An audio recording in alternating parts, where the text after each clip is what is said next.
Kung wala nang ganap ang pagmamahal, ay di na kailangan pang dalawang puso'y magkasama.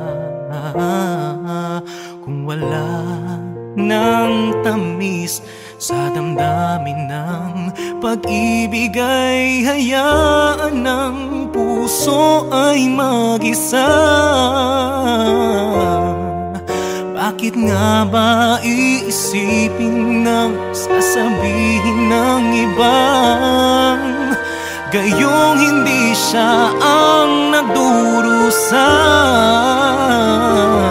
May bukas pang naghihintay sa pag-ibig na kapwa kay lamig. Kapag wala na ang lambing na dati nag-aalab sa init, kapag ang puso ay napagod na at wala na ang pananabik, hindi ba't mabuting magkawalay? Puso sa iba'y dapat ialay, pagkat wala ng pag-ibig na naghihintay.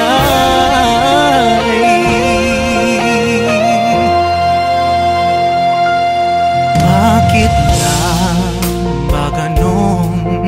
Puso ay kahirapin sang turuan, di malaman, di maintindihan. Kung wala nang ganap ang nadarama sa puso, ay tama lang na kapwa'y lumaya na.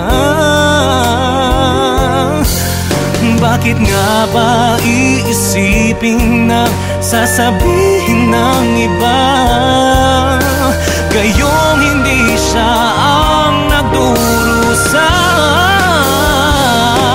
May bukas pang naghihintay sa pag-ibig na kapwa kay lamig.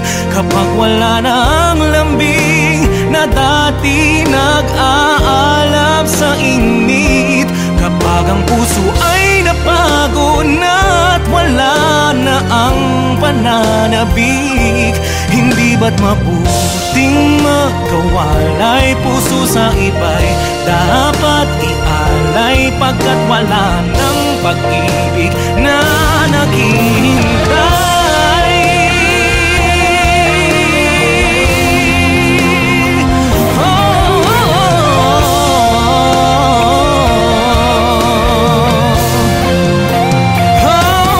Bukas pang naghihintay sa pag-ibig na kapwa kay lamig.